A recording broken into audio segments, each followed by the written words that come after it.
Welcome to Best Picture This, where it is always Oscar season. I'm Mike. And I'm Brian. In this show, we reevaluate every Best Picture nominee from the 21st century and decide whether to keep it or kick it from its Oscar pedestal. But could we really kick today's movie, Brian, about the Holocaust? Don't you think that would be a little disrespectful? It would be. It would be quite disrespectful, so I'll be curious to see what you do. We'll have to wait and see. In 2002, the nominees for Best Picture were The Lord of the Rings, The Two Towers, The Hours, Chicago, Gangs of New York, and today's movie, The Pianist, directed by Roman Polanski. Let's hear the trailer.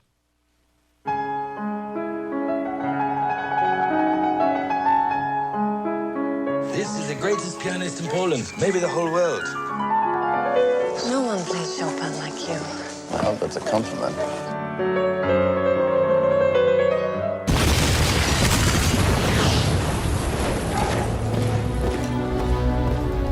By order of the governor of the Warsaw district, there will be created a Jewish district in which all Jews will have to reside. You must get away at once. I'm not leaving. Can't I take my chances here? But I have to keep moving here. The Germans are hunting down indiscriminately now. Keep as quiet as possible. No one knows you're here. I want to help. I want to do something. Don't let them get you alive. If you prick us, do we not bleed?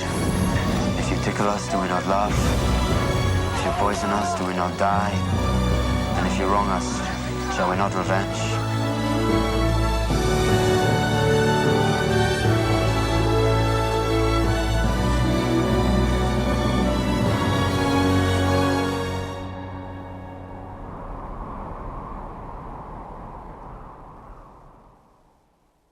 A short one. Yeah. The Pianist won 3 Oscars. Best Actor, Adrien Brody. Best Director, Roman Polanski. And Best Writing for Adapted Screenplay, Ronald Harwood. It was also nominated for 4, Best Picture, Cinematography, Costume Design, and Editing. Side note, Adrien Brody was the youngest person to date to win Best Actor at 29. That surprised me. Huh. That really surprised me because are there not talented 25-year-old actors out there? If only Haley Joel Osment would have taken one home. Also, Roman Polanski was famously not present to accept this award. Yeah. He was out of the country, had been since 1978.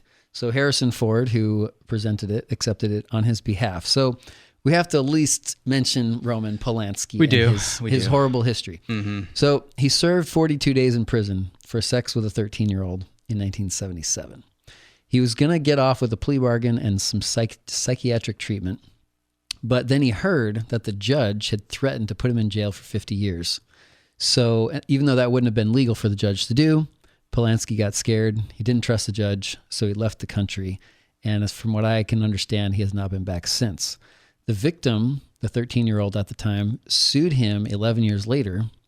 But then in 2008, she said she didn't want any more punishment for him. So that was kind of interesting. He was arrested in 2009 in Switzerland and served 2 months in jail there before he was again declared free. And a lot of movie makers at the time defended him. And that was a big, controversy at the time. But he still has this legal trouble if he returns to the U.S. And with the hashtag #MeToo movement, he was removed from the Academy of Motion Picture Arts and Sciences in 2018. And also since then, he's been accused of several other sexual relationships with minors. So my question to you, this is not my, question of truth, but my question to you is, How does that impact your experience with this movie? Do you wish you didn't know that? I haven't thought about whether or not I wish I hadn't known it. Note it. I'm starting off great. Yeah. But I guess I wish I didn't know it. Yeah. Just because it is complicating and it is depressing.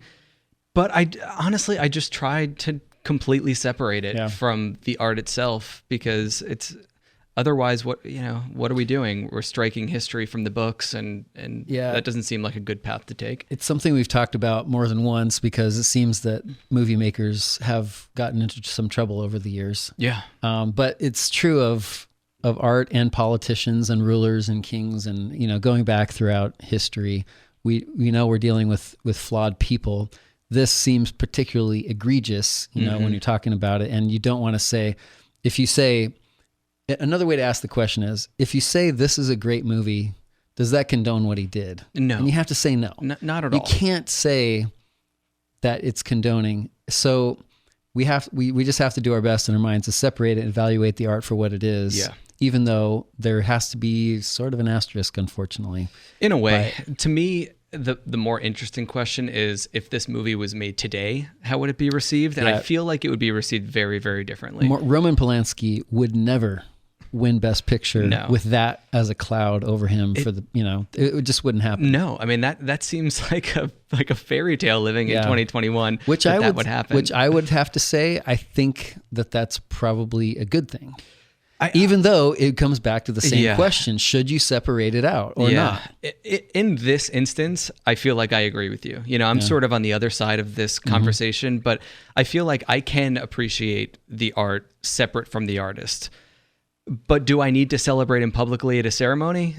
Yeah. I don't think I need to do that. Greatest director, but was he that year? Maybe he was. Probably only rivaled by The Hours. Yeah, Stephen I don't Daldry. know. I don't know if I would agree with that, but I mean, it's a good question. It's definitely like a thought experiment to me, more than a real life tangible thing, something actionable.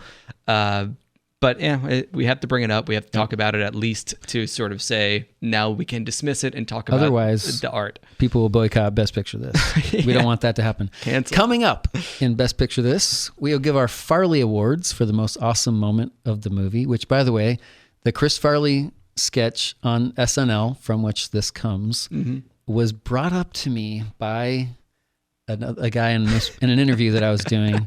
And I was like, I know that skit. We talk about it all the time in our podcast. It's famous. It's on the show. We're going to give our golden takes, because we don't just give hot takes on Best Picture This. Golden or not, golden or nothing. We're also going to ask each other one question that will be designed to open the pickle can of truth of this movie.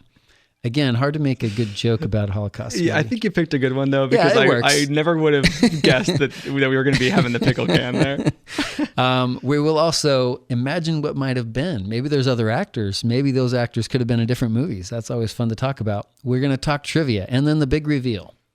Will you keep this movie or kick it from the top 5 of 2002? But first, our Farley Awards for the most awesome moment of the movie. And for me, I'm just going to start right at the beginning, Brian, the very first opening sequence. We open with real black and white footage of Warsaw in 1939. Then we're in the studio, Adrien Brody playing the piano, and there's an explosion outside. He jumps, but he doesn't stop playing. Then there's another louder explosion. Rubble falls from the ceiling onto his head, and he doesn't stop playing. The producers on the other side of the glass leave. They're starting to get a little bit worried. They tell him to come. He shakes his head no, doesn't stop playing.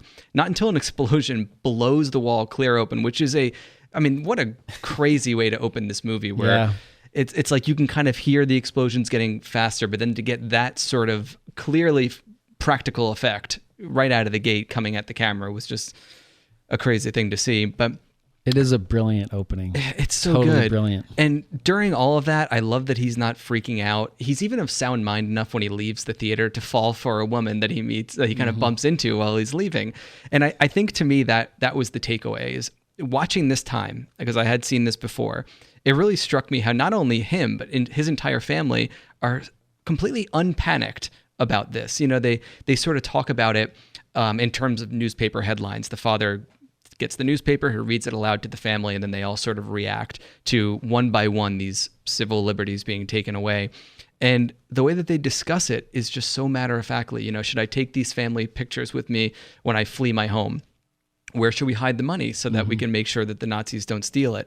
And I don't know, I just really got the sense this time that you understand how this can escalate, how, one little concession can lead to another little concession. And during all the time, we understand the implications. We know where this is going. We know what this means when these freedoms get taken away, where they're eventually going to end up. But they don't know that. And it was like revelatory to me in a way that watching it unfold so gradually, it just offers this whole new perspective where we don't just jump right to the camps and right to the tragedy. We jump to sort of the world changing so slowly around them that they convince themselves that it's not changing until it's too late. Yeah, it's such a great turn. It is. That's I think some of the genius of the movie is being so intimately in that family's point of view. Yes, the Jewish family, and it happens so slowly. You're right. Some of the newspaper clippings were like, Jewish people are only allowed to have X amount of dollars to their name. And then we find out they're not allowed to be in restaurants. And we find out all of these things little by little. Now they're not allowed to walk in the park. They're not allowed to walk on the same sidewalk as the other people. They need to walk in the gutter. And then a Nazi officer slaps his dad on the street for no good reason. His dad just takes it, picks up his bags, walks away. So then by the time they're told to flee to the ghettos, we're like, yeah, of course that they're fleeing to the ghettos. But at the same time, we're kind of like, we're not surprised by it. It seems inevitable, but we understand how they sort of didn't see it coming. It's interesting with movies about World War II that are so focused on the Nazis specifically, the Nazis and the Holocaust, is that it's such a clear good versus evil storyline. I think that's one reason why it's revisited so often. There's great movies about like gray evil and good, but these are so stark, just pure black and white. We know that the Nazis were doing something that was evil and wrong. Anyway, so it all goes back to that initial piano scene. It's like, yeah, there are bombs exploding outside of the studio, but we're safe in here. Just because they're close doesn't mean that we're in any real danger. It's that whole way of tricking yourself that you're safe until it's too late and you realize there's no escape from it. So my Farley Award is when Adrien Brody, who plays the pianist, and his family are walking toward those trains that you mentioned, and there's this shaft of light behind him that in some movies could be seen as sort of melodramatic, I think, but it's natural. It's like the camera angle just happened to catch it perfectly, but it works to such dramatic effect.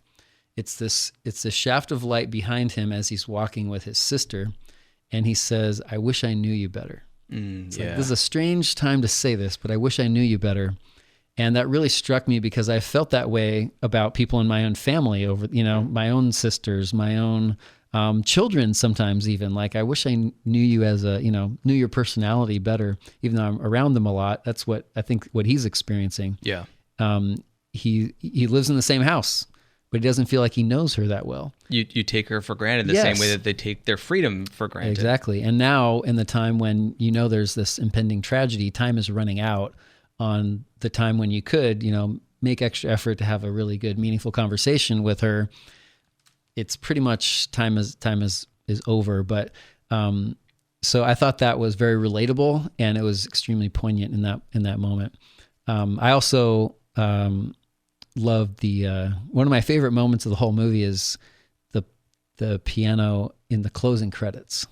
Oh yeah, that's a good one. You watch, it's like close up of his hands. Yeah, and I'm like, is it possible that music is coming from that? Like, the mastery of the piano is so impressive, and you don't usually get to watch anybody play piano. Like, just you'd have to be 2 feet away from a pianist playing that, and you don't ever see that. But Polanski just keeps the camera right on the guy's hands, playing that. And I also, you shared this picture, the screenshot on Facebook, on our Best Picture This Facebook page. But when Adrien Brody is walking through this washed out gray rubble city, ruins of a city. Cities in total ruins. And the camera is just way far out, super long shot.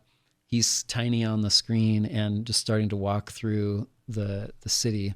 It creates a scale. Breathtaking. And it's interesting too that both of our best moments are these small, quiet things, very subtle, in a movie that's packed with these awesome set pieces. And the I don't know, the body count, that just, it slowly happens. You got, at one point, he's walking down the street and there's a dead body in the way, and no one is doing anything about it, just walking around the dead body. And then slowly as the movie progresses, you see that there's actually 6 bodies in the street, and people are just getting shot left and right. And So I have to ask my question that I ask every movie. Is this horror? Is this a horror movie? It is horrific. I mean, it definitely gave me a visceral sensation that I don't get in a lot of Holocaust movies. I mean, every Holocaust movie you could argue is made to give you that in order to charge you up with shame and guilt. Horror movie. And that's like the emotional impact, which may or may not be fair. I don't know if it is, it kind of crosses over into that same conversation we've had a lot of times about real life movies based off of real life being imbued with this sort of false sense of significance. But the directing, the movie making has to be good to make those moments pay off. And I think that's the strength of this one, that it's not just sort of, hey, remember how awful this was and now feel bad about it, and then confuse you feeling bad about it with this movie being powerful. Golden takes. Mike, what is your golden take about The Pianist? My golden take, I guess we're already kind of talking about it. There's no such thing as an important movie. We've talked about this before, but I think that the Holocaust movie, as like a genre, if you want to call it that, is at the apex of this theory. So I did a little bit of digging just to kind of get a better handle on what this means. And if we estimate that there are about 1,000 movies made per year, and about 900 came out in just North America in 2018, so 1,000 is conservative, and there are about 24 Oscar categories, the chance of being nominated for anything is 2.5%. So Rich Brownstein, a lecturer, I just lost my place, a lecturer at the International School for Holocaust Studies, he wrote in the Jerusalem Post that of 242 Holocaust features ever made between 1945 and 2020, 44 were nominated for Oscars. That's over 18% of the ones that were made, compared to that 2.5% figure I just gave you. If we dig deeper, of just 64 American-produced Holocaust films made during that time, 21 were nominated. That's 32%. 32% of the American movies about the Holocaust that came out in that time span. What do you make of that? I don't think that those numbers tell the whole story, for one. But I kept thinking what I always think watching a Holocaust movie is, how could this have happened? It doesn't seem real. And then I wondered, well, what if it weren't real? What if we lived in a world where the Holocaust never happened and some writer dreamed up this exact story for a script? Or what if we used the same story but made it a sci-fi? I kind of thought about District 9 in that sense. Replaced Jewish people with aliens, but had them in the same setting. Would the movie have the same power? I think definitively no. I agree, 100%. It wouldn't. I don't think so, because everything that we see here, especially in the first half. I was a little nervous that you're going to go the other way on that. I think that it all comes back to that real life thing where there's shame and guilt associated that's ingrained. It's in our DNA. We cannot escape it. And so when we see this on screen, we can't help but have that emotional reaction. But everything in the first half of this movie, it seems to be played up for shock value. We have characters stepping over dead bodies in the streets nonchalantly, like you said. We have cops beating children unconscious. We have shooting a woman point blank in the head because she respectfully asked the Nazis where they were taking her. The wheelchair scene is maybe the most horrific scene in this movie. It is horrible. Nazis, they invade this apartment. They throw a grandfather in a wheelchair off of a balcony in front of a family. They kill the rest of the family in the street. And then as they're driving away, they run over the bodies. It's like, just when you think it can't get worse, just that little cherry on top makes it even worse. And I don't remember that exact scene about the music, but I feel like there's a lot of attempt to make it feel, there's a lot of realism to the shooting. Meaning the camera work, because he doesn't play it up. He doesn't make it hyper dramatic. There's no close-ups. The camera angle, the camera is always in the apartment window 3 stories up. Yes. From the whole movie, when you see the violence in the streets, just about the whole everything, it's up high so that you really do feel like this is real life. You wouldn't see a war, you wouldn't experience a war I was thinking about this movie compared to Black Hawk Down, the Ridley Scott directed movie that I don't know if he won, I forget what. Anyway, it was nominated for multiple things. But in there, the camera in the street battles is like on the hip of the soldiers. and it's jostling around and you're running around, and seeing like just crazy editing and cuts and everything.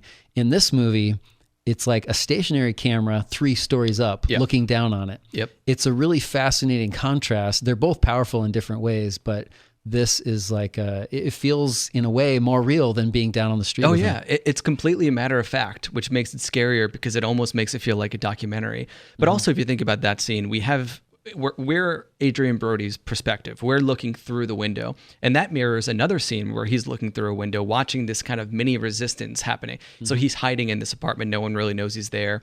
And over the wall, you have all of these Jewish people who are getting together and using guns that, people have basically smuggled them to start this kind of uprising. They're throwing grenades from the windows. They're shooting from the windows. And then Nazis now are shooting back. We're watching this whole thing framed on the outside by this small bedroom window that Adrien Brody is looking out of. And we see the Nazis starting to shoot back. We see them starting to get some of their friends. So now there are more Nazis. And then we see them get a tank. And then the entire thing is over in the span of probably 5 minutes. And we get this sense of like, not only are we watching this matter-of-factly documentary style, but we're watching it far away or we can't do anything. So there's like this impotent feeling where not only is the resistance itself almost pointless, completely impotent, but so are we, and so is Adrien Brody's character, because we're far away and just kind of watching this all happen from start to finish, and then they lose. There's just something about that does play up the horror element that you're talking about. But in that first scene, kind of going back to all of these horrible things that happen, part of my brain was saying this is gratuitous, but it gets a pass because you can say, well, it really happened. I mean, check the history books. This is real. But I guess the real question is should it get a pass for that? Is it actually gratuitous? Or, are we, I don't know. I'm personally torn on it. So, I watch all these movies edited, the super graphic stuff I cut out, and, the language and stuff. Saving Private Ryan comes to mind for me because I remember I've seen that a couple different times, both times edited. But my grandfather was saying that everyone should watch that unedited. Make sure, you should watch that movie because people need to understand how bad war really is. It's sort of like an anti-war movement, see how bad the what it's really like. Do you want to send your, young American, men and women out to battle to experience what you're about to see, which is, the horrors of it. So I think that is interesting. Can it be gratuitous if it really happened like that? Where's the line between our natural reaction to that horror and a response to artistic craft? I think that line is completely blurred in movies like these.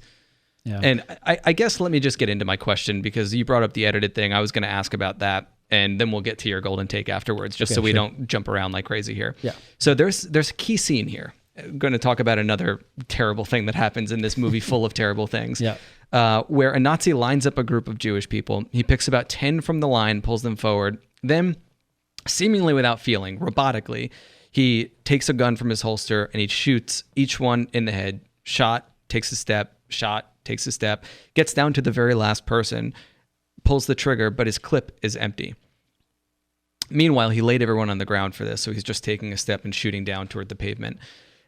So when he realizes this clip is empty, Polanski never pulls away. There are no cuts. We still just see a static shot of the bodies behind him, and him takes a new clip from his holster, takes the old one out, puts the new one in, cocks it, makes sure that he's good to go, and then points his gun down and shoots him again, shoots the last guy. This scene to me is, I don't know, the wheelchair one's probably the worst, but this is maybe the second worst, and it's because of that pause, because we're meant to sit in it and just going back to that impotence, kind of feel like, what is there to do? There's so much casual violence in this movie, and the way that he shoots it so plainly, it just heightens all that horror. And I think that that's his intention, like you were saying, and like your grandfather was saying. He wants us to feel the reality of the Holocaust. He doesn't want us to see this kind of Hollywood version of it. So how do you think that changes if you're taking out what I see as key scenes like that, or if you're taking out scenes of, just casually walking past bodies in the street. If those bodies happen to be bloody, they might be taken out of the edit. If you're specifically talking about editing, it's interesting you bring it up because I've been thinking a lot about this recently. I mentioned that I have been reading Movies Are Prayers, the Josh Larsen book that you let me borrow. I since bought my own copy. Yep. And yeah, it's interesting to figure out, like, I edit movies because I feel like they dull my kind of spiritual sensitivity. This is why I do it. And I've thought a lot about this, whether that is, if I'm around, I think about, you brought it up, so I'm bringing it up. In Luke chapter 15 in the Bible, Jesus is criticized for eating with publicans and sinners. And I thought a lot about that. Like, maybe instead of movies or prayers, you could also think of as movies are sinners. Artworks are sinners. You don't necessarily, we're all sinners. We all do things that, we're not really proud of. So does that mean that we shouldn't hang out with anybody?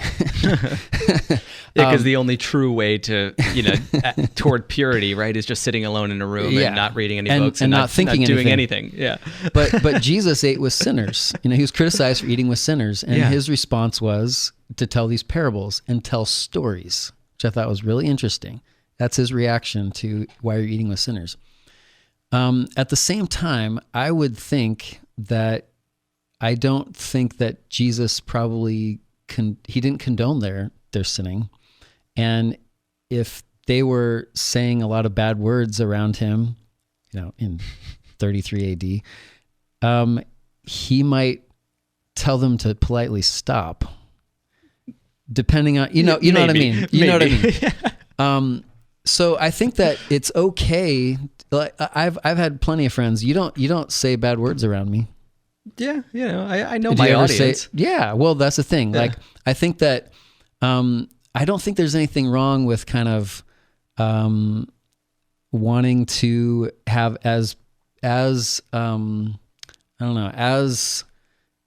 be as spiritually sensitive as I can be, and so I do that. But at the same time, I do think that the editing that goes on is certainly imperfect in the movies. Editing out gratuitous gore scene, I don't really want to see that. Does that dull my sensitivity to God? You I don't know. Used the word gratuitous before, and I always have to throw in the qualifier that that's in the eye of the beholder. It is. It's very true. A gratuitous scene in American Psycho is gratuitous on purpose because for an artistic reason. Exactly, and you could make the argument that every scene of violence or gratuity is an artistic choice, whether or not we understand it yet. Mm-hmm. And in this movie specifically, I think that it's going for that visceral reaction. It makes it. He wants us to tense up. Mm-hmm. He wants us to feel uncomfortable. I will say that as I like I said, I've been thinking about it a lot lately too. Is I think that I'm a lot less worried about violent scenes than I am about language scenes. I feel like that affects me more. The language scenes affect me more. People shouting the F word. I wouldn't really want to be in that room with a whole lot of people shouting the F word at each other and being irate. And so why do I want to purposely broadcast that in my home?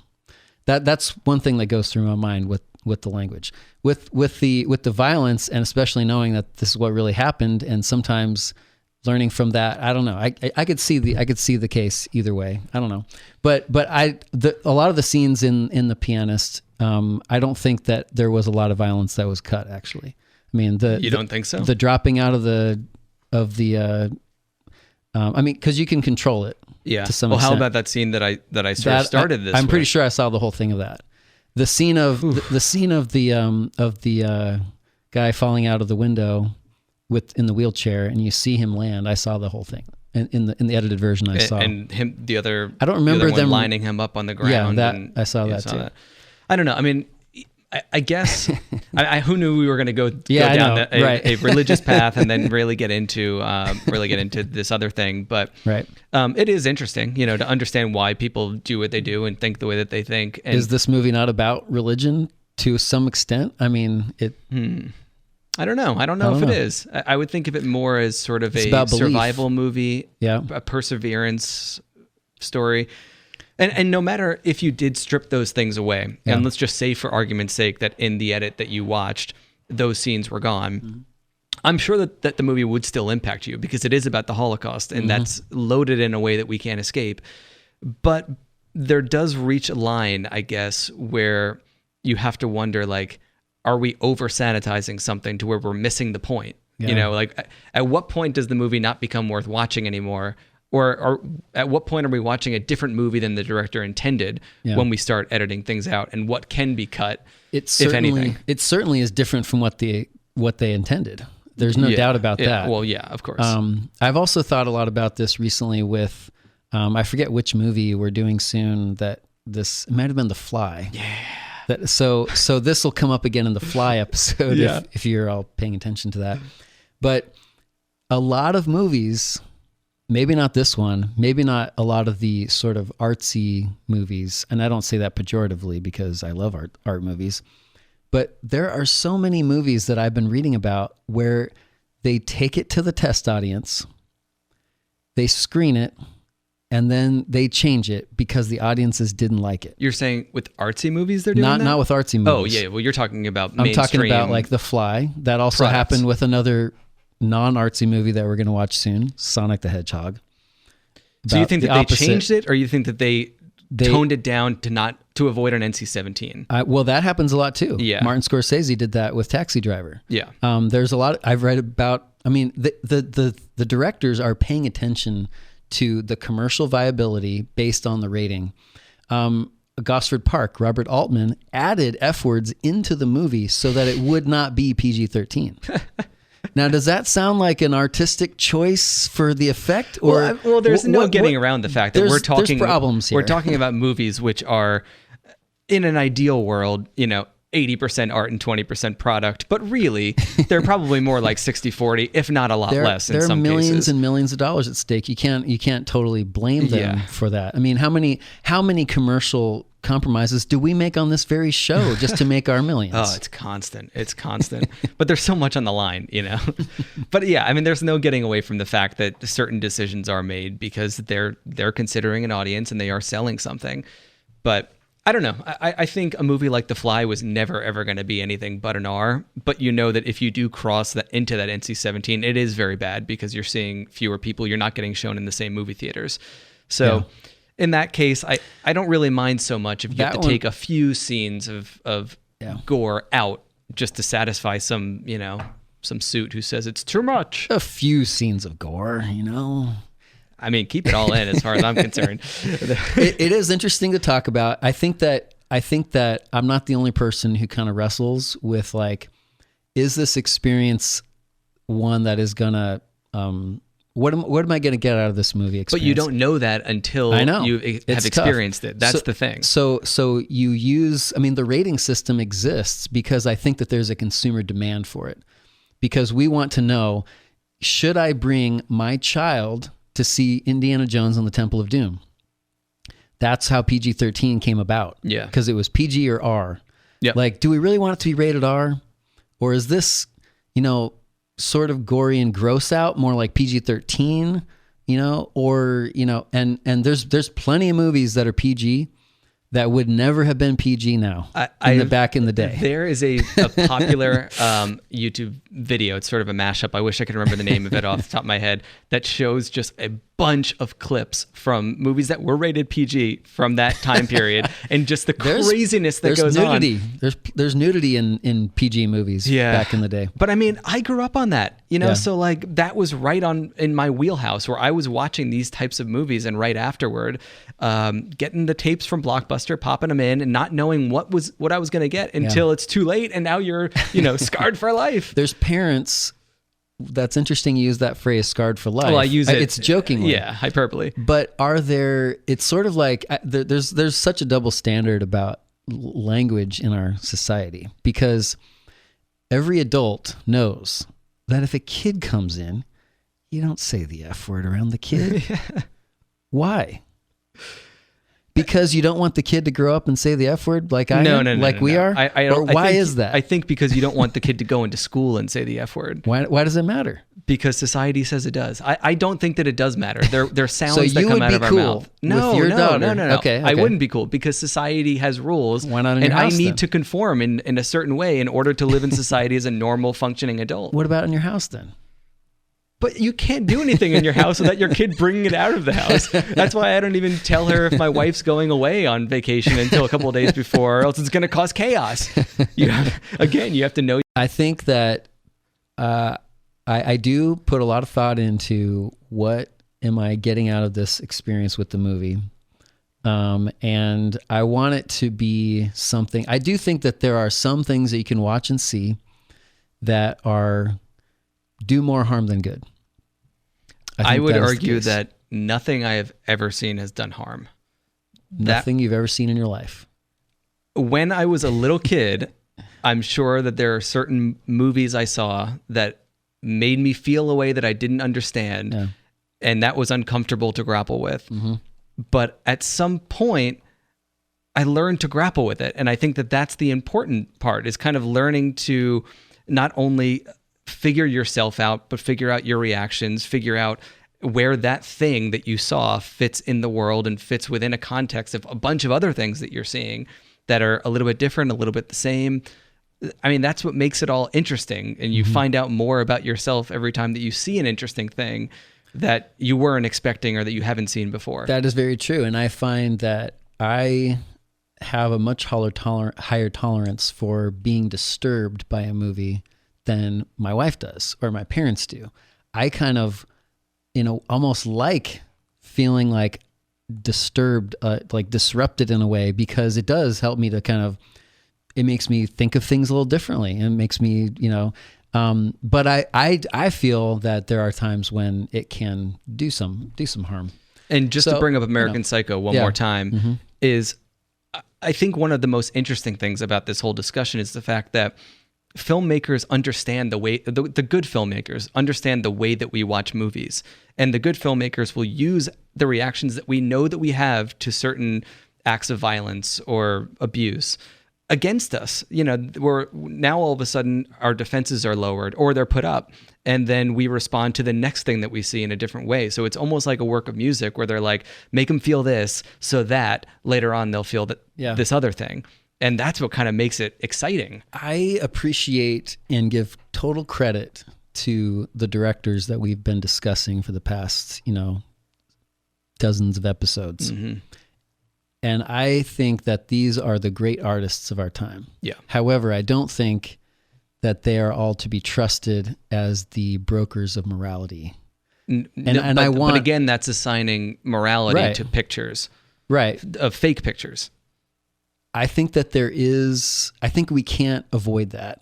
I think that we have to be constantly judging the moral value of things, because if we don't, then because I do think that we're talking very theoretical at this point. Yeah. But I do think that there are some movies that have a higher moral good to them than others.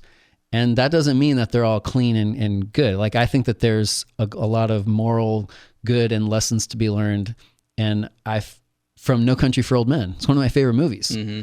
And a movie of moral good, The Pianist, coming from a person of moral bad. It's all gray area. It's very complicated, isn't it? But I'm glad that the conversation went down this path. Yeah, this is all. It's worth talking about. I'm glad I convinced you to see it my way.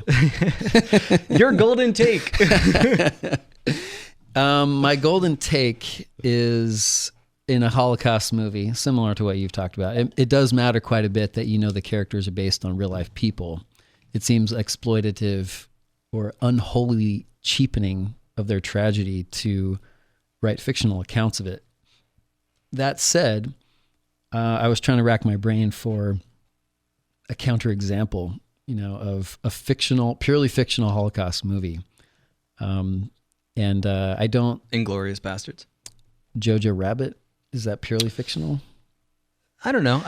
But I would think that probably every Holocaust movie in some way has some fiction. nugget It of does. something That's where I'm the going. director was inspired by. That's where I wanted to go here, because Roman Polanski, the movie also I think is more powerful when I learned that Roman Polanski himself experienced the Holocaust. His parents were sent to 2 different concentration camps. Yeah. That's incredible. His father was sent to Mauthausen-Gusen in Austria, where he survived, and his mother was murdered in Auschwitz at a concentration camp. And he grew up, Yeah, or at least with for a few years, in the Krakow ghetto. Incredible. The film is based on the memoirs of Spielmann, Władysław Spielmann. That's my best You nailed it. attempt. Yeah, I trust your judgment on it, so thank you. Yeah, I know this stuff. But so Roman Polanski tried to make it as faithful as he could, but there were things that he changed specifically because it was more along his own experience. For example, when Spielmann, Adrien Brody, is saved from going to the concentration camp and he's told, don't run. That's what it says in the memoir. But Roman Polanski was told to run. And so he changed it to run. Don't run's better. In the book, apparently it said don't run. Is that right? No, in the movie it says don't run, because he runs initially and then they yell at him and tell him not to run. So then he sort of tries to play it cool. Like I'm misreading this. Yeah, Polanski was told don't run, so he changed it to don't run. Yeah, wow. Yeah, so that to me is even more powerful because he's like putting his personal stamp on the real life story. I don't feel like that's a violation at all, in part because, I mean, that was his own experience and like it's like an homage to it in a way. So that all is very fascinating, and it complicates even more in some ways our long standing, discussion of how true to life does it need to be? Yeah. Cause I'm always thinking I kind of want it to be more true to life, but in that case, have at it. Change it if it's your story. That's pretty cool. This is kind of strange though. The music played for the German officer in the film. Oh, that scene. Oh yeah.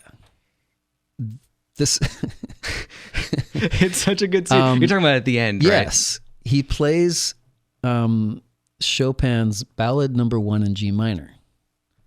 In real life, it was a different Chopin piece. Oh, God. Now, why would you Do we change care that? about this? Why would you change that? Maybe because this one's better. Maybe Polanski likes that one better, or I don't know. I think when I was watching that, I just kept thinking of, it's got these like dramatic explosions of sound in one. It's such a rangy song. You'll have kind of these this clash of high notes and low notes played together. You'll have these explosions of sound, and then it kind of always returns to sadness every time. That piece is great. I mean, maybe the other one is a little more flat, doesn't have those highs and lows. Could be. I'm not an expert in Chopin. I should be. Yeah, I don't know. We should start a new podcast about Chopin. Talking music. Chopin with an apostrophe. Chopin show. I don't know. This is going down a bad. Talking Chopin. My golden question is there such a thing as a spoiler if it's a true story? Because here's the thing. The back of this DVD, which I hold in my hand right now, I own this movie. It says that he survived with the unlikely help from a sympathetic German officer. That happens at 2 hours and 15 minutes into the movie. Yeah. And it's on the back of the movie. That's really annoying to me. But should I be annoyed? Or is that like saying, and the Titanic, which eventually sank? Yeah. Well, I guess it goes back to Robert Zemeckis saying that these things are products and people want to know what they're getting, and the movies are McDonald's, The trailers are McDonald's, yeah. The back of it is the back of the movie. And especially in a story like this, it's so harrung. It's almost kind of like, okay, That's relax. True. He's going to survive. That is a very good point. I have another secretive question that I'm going to sneak in here. Okay. Because I watched Chinatown recently as my prep for, just because I wanted to watch it again, let's be honest. But Chinatown, Rosemary's Baby, The Pianist. Put them in order for me. Of artistic greatness. Okay. I haven't seen Chinatown's the one I've seen the furthest away. Okay. In terms of visceral power, The Pianist, my personal favorite, Rosemary's Baby, So I'm going to go Rosemary's Baby, The Pianist, Chinatown. Interesting. I think that's my 3. Huh. But I mean, this is such a big, audacious, doesn't powerful get any bigger. work. Doesn't get any bigger. So it almost feels like it should get that grandfathered in stamp of like, well, of course this is the best one. But Rosemary's Baby is always going to have a special place in my heart. Not the actual baby. Oh itself, God, no. But the movie. No more babies. The movie. What might have been. All right. So tell me yes or no on these 5 what could have beens. What might have beens. All right.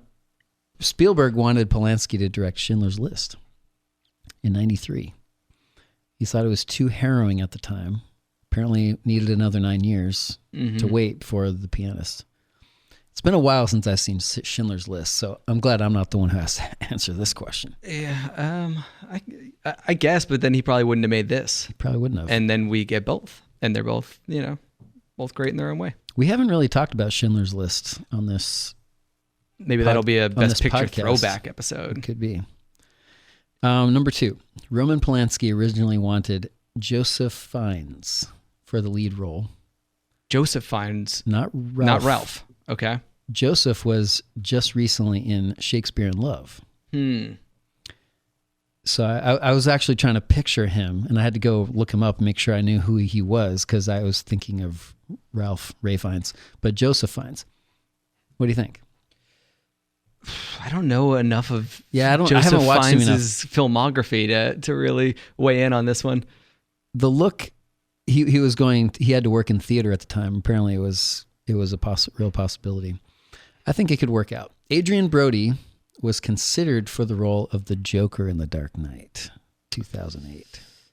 Ooh, man. He always wanted to play a villain, a super villain, apparently.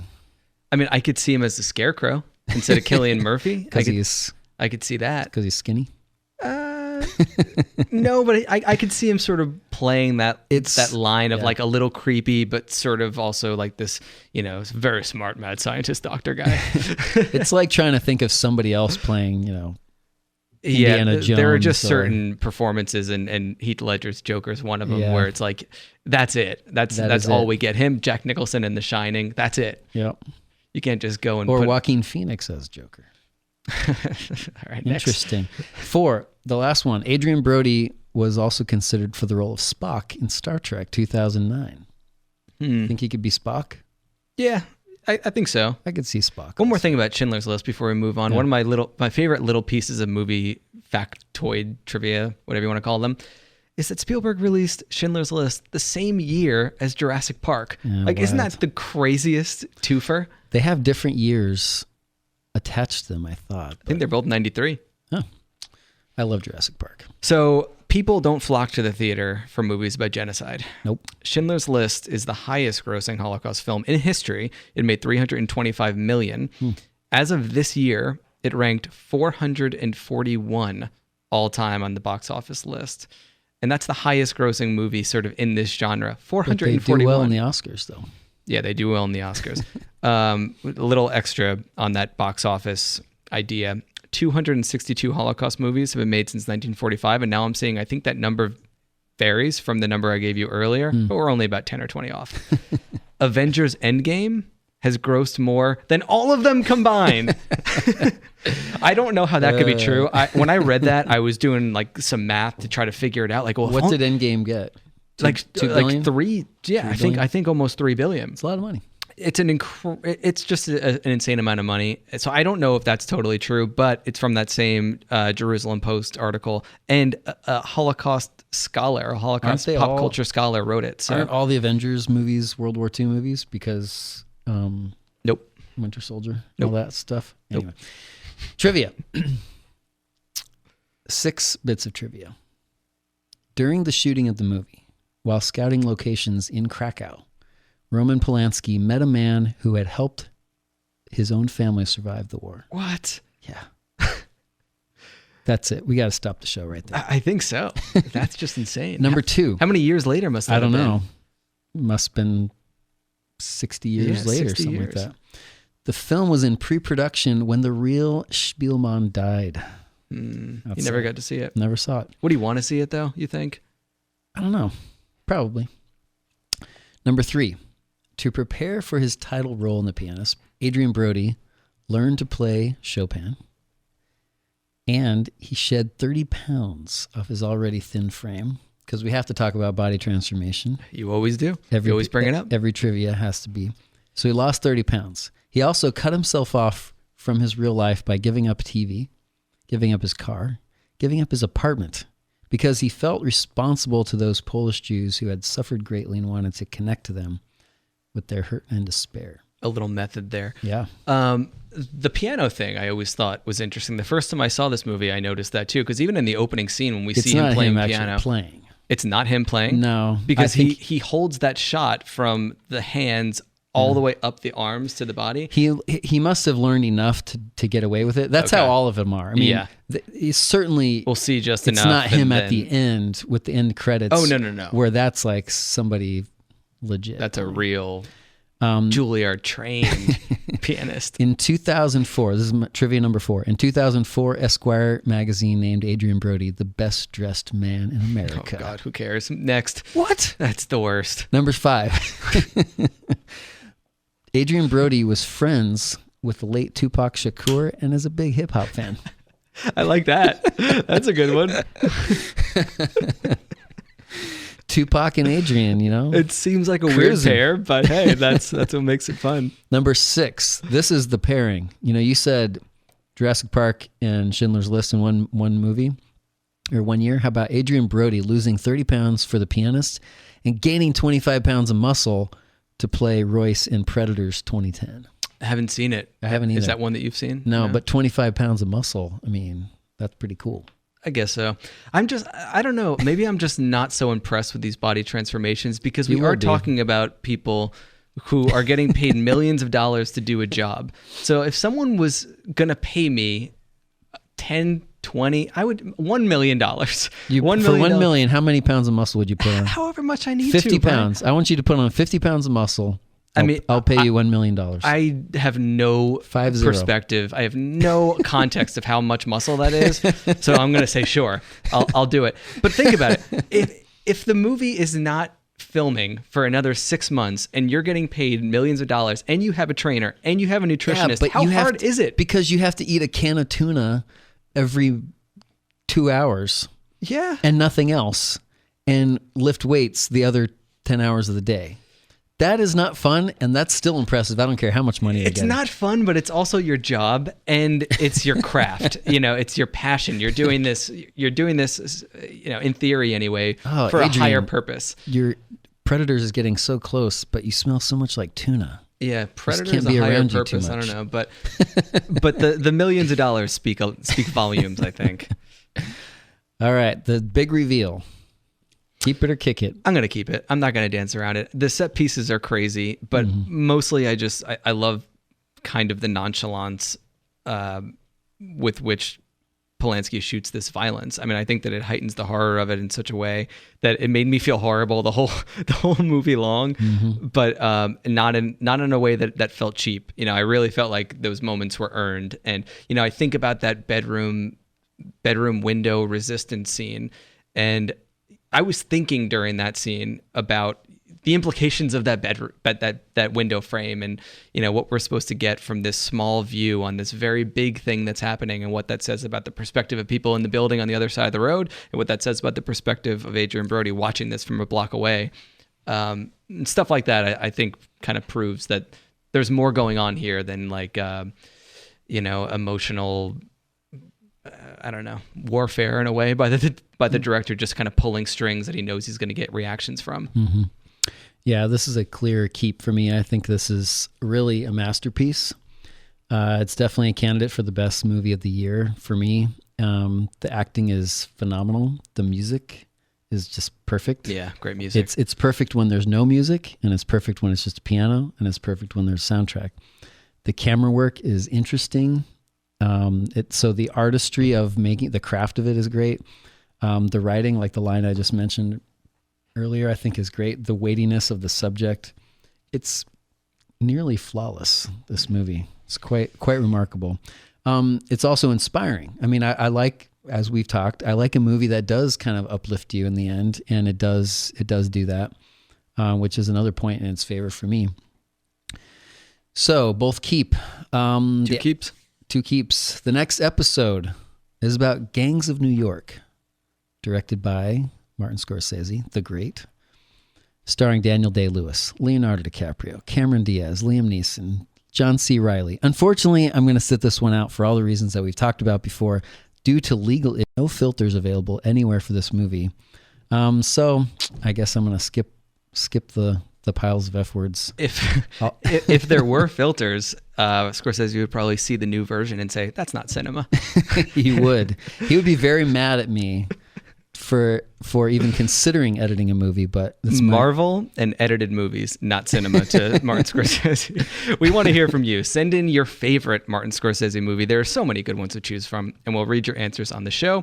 You can find us at bestpicturethis.com, on Spotify, Apple Podcasts, Stitcher, or by telling your smart speaker, play Best Picture This. We're also on Facebook and Twitter at Best Picture This. And for 15 years of Golden Takes, head over to Letterboxd, where you'll find me, Mike Cavalieri. One of your golden takes on Letterboxd was not very golden, though. What? Are you talking about Equilibrium? No, I'm talking about Monsters Ball. I saw you sneak that in there on Twitter. I tagged you on Twitter when I put it there. That's the opposite of a sneak. That's putting it on your newsfeed, buddy. That's public. Hey, listen, I didn't hate Monsters Ball, but number one Monsters movie of 2001 absolutely seems a bit strong it's beautiful. to me. For my take on that and for Brian's rebuttal, check out my Letterboxd and check out our 2001 Year in Review episode, which you can find in the podcast feed. Dear listener, do you have a favorite movie from the past that has been forgotten or maybe just doesn't get the attention it deserves? I guess those are basically the same thing. Kind of. Dang. If you become a Patreon of the show by visiting patreon.com/bestpicturethis, you can help choose a movie for one of our bonus episodes. For example, The Fly from 1986 was chosen by a patron, and others will be coming soon. I'm looking forward to it. The Fly episode is going to be a good one, Brian. It is. I can't wait. Oh, yeah, I'm really hoping it was super fun. I'm hoping that the edit doesn't take out too much, because there is a lot that it can strip away, but it shouldn't.